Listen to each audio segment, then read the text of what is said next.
High school কলেজে ছেলে মেয়ে একই সাথে পড়ে না? পড়ে পড়ে।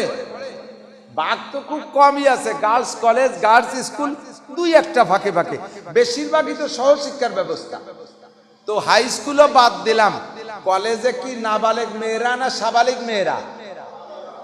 ছোট মেয়েরা না বড় মেয়েরা? ছেলেরাও কি ছোট না বড়? ওদের ভিতরে আপোষে পর্দা ফরজ না নফল?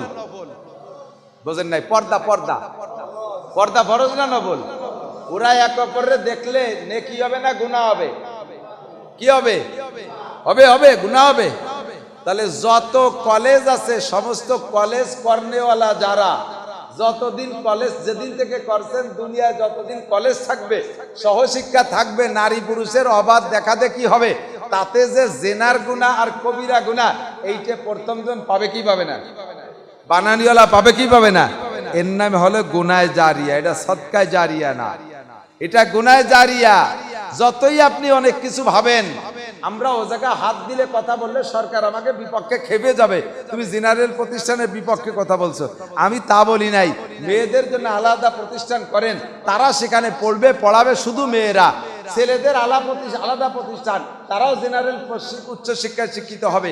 কিন্তু যৌথ সহশিক্ষা যে জায়গা আছে তার সমালোচনা আমি না করলে আমার ঈমান নষ্ট হবে। আমি আপনাদেরকে বলি, এই সমস্ত প্রতিষ্ঠানে, এই সমস্ত হাই স্কুল কলেজ বিশ্ববিদ্যালয় কইরা কোটি কোটি টাকা দিয়ে ফ্যাসিলিটি বিল্ডিং, তার ক্লাসরুম, তার কি বলে হোটেল হোস্টেল বানাই দিয়ে খুব ক্রেডিট ঝাড়ে, এটা করছি ওটা করছি সেটা করছি, মরিয়ে দেখ খালি কবরে যাওয়ার পরে বুঝবি যে কি করে কি লাভ করছিস। ওই করে লাভ হইছে না ঠকছিস, ঠকছিস না জিতছিস, একটু মারার পরে বুঝবি বান্দা, দুনিয়ার থেকে বুঝতে পারতেছিস না। কিন্তু আল্লাহর রহমতে এই জায়গা কোরআনে কারীম তেলাওয়াতের যে কারখানা শুরু হলো, কিয়ামত পর্যন্ত যতগুলো হরফ, মান করা হরফাম মিন কিতাবিল্লাহ ফালাহু হাসানাতুন ওয়াল হাসানাতু বিআশরি আমসালিহা, ক্বালা মুহাম্মাদুর রাসূলুল্লাহ সাল্লাল্লাহু আলাইহি ওয়াসাল্লাম। যদি কোনো ব্যক্তি একটা কোরআন শরীফের একটা হরফ পড়ে, কোরআন শরীফের একটা হরফ পড়ে, আল্লাহ তাআলা তাকে 10টি নেকি দান করে। কয়টি? 10টি নেকি দান করে। এবার নবী বলেন, মান সান্না সুন্নাতান হাসানাতান ফালাহু আজরুহু ওয়া আজরু মান আমিলা বিহাযা ওয়া মান সান্না সুন্নাতান সাইয়্যাতান ফালাহু আলাইহা বিজরুহু ওয়া বিজরু মান আমিলা বিহাযা আও কামা ক্বালা আলাইহিস সালাতু ওয়াস সালাম। নবী পাক বলেন, যদি কেউ কোনো একটা ভালো কাজ করে, কোনো একটা ভালো কাজ করে, ওই ভালো কাজের থেকে যত শাখা প্রশাখা বের হয় কিয়ামত পর্যন্ত চলতে থাকে, সমস্ত নেকির আমল প্রথম লোকটার আমল নামায় জমা হয়। আর এই কাজে যারা সমর্থন করে, কাজে যারা সমর্থন করে, সমর্থকদের আমল নামেও নেকি যাইতে তালে থাকে। ওমান সান্না সুন্নাতান সাইয়্যাতান, যদি কেউ কোনো একটা খারাপ কাজের আবিষ্কার করে, খারাপ কাজের উৎপত্তি দেয়, ওই খারাপ কাজ যতদিন চলবে প্রত্যেকে গুনাহ তোমার আমলনামে অতদিন চলতে থাকবে। এবং খারাপ কাজটা যারা সমর্থন করেছো, সরাসরি টাকা না দিলেও প্রশংসা করেছো, ভালো কাজ করছে, সুন্দর একটা কাজ করছে।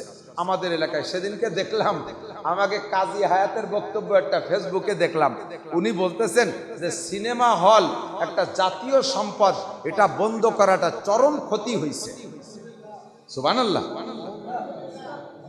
সিনেমা হল বন্ধ করা জাতীয় সম্পদ ধ্বংস করা হয়েছে, জাতির ক্ষতি করা হয়েছে। উনি সিনেমা হলের, উনি তো ছিলেন কি পরিচালক, কাজী হায়াত ছিলেন পরিচালক, সিনেমার পরিচালক, ডাইরেক্টর না কি কয়, কত ভালোই বুঝিলেন। তো উনার ওই ব্যবসায় উনি কোটি কোটি টাকার মালিক হইছে বিদায় উনি তার পক্ষে কথা বলে। যত মানুষে উনার ছবি দেখা চরিত্রের নষ্টামির দিকে গেছে, কিয়ামত পর্যন্ত উনি সে জায়গা থেকে গুনার ভাগ পাবে কি পাবে না? তো এই সিনেমা হল করে তার পক্ষে কথা, সিনেমার হলের পক্ষে যারা কথা বলবে, সিনেমা হল যদিও করছে আর একজন, আপনি পক্ষে থাকার কারণে গুনাহ পাইতে থাকবেন কিয়ামত পর্যন্ত।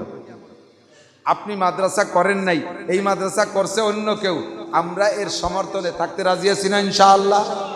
এর কোনো ক্ষতি আমরা হইতে দেব? প্রত্যেকের ফ্যামিলি থেকে একটা করে বাচ্চা আলেম বানান, ঠকবেন না, ঠকবেন না। আমি এই ঠকবো না কথাটা বলতে যাইয়া আমি নিজের শকর আদায় করতে গিয়ে একটু না কইয়ে পারি না। আমার সাথে যারা জেনারেল পড়াশোনা করছে প্রাইমারিতে, আমি প্রাইমারির পরে আর পড়ি নাই, হাই স্কুলে একদিনও পড়ি নাই। হাই স্কুলে এখন আমার সুলতান শাহী হাই স্কুলের যে কোনো প্রতিষ্ঠা কি বলা প্রোগ্রাম হয়, যে কোনো প্রোগ্রাম হয়, আনুষ্ঠানিক প্রোগ্রাম, ওর ভিতরে আমাকে যাওয়া লাগে, সেটা পরিচালনায় মোটামুটি আমার কিছু কথা বলা লাগে। ম্যাট্রিক গ্রুপে বিদায় দেওয়ার জন্য আমার যাওয়া লাগে, ফিরে আর একটা কিছু করার জন্য আমার যাওয়া লাগে, কিন্তু এমনি ভর্তি যাইনি কোনোদিন হাই স্কুলে। আল্লাহ আমার সাথে যারা প্রাইমারিতে পড়ে হাই স্কুলের পর কলেজের পর বিশ্ববিদ্যালয় এবং বিভিন্ন সাইড দিয়ে পড়াশোনা করে জেনারেল বড় বড় অফিসার হয়েছে, জাগতিক দিক দিয়েও তারা আমার চাইতে উপরে উঠতে পারে নাই।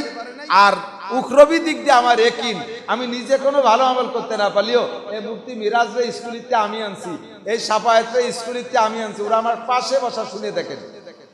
ওরা জীবনে মাদ্রাসা চিনত না, ওদের গ্রামে ওই পাঁচাইল মাদ্রাসার আলেম ওলামার কোনো গন্ধই নাই।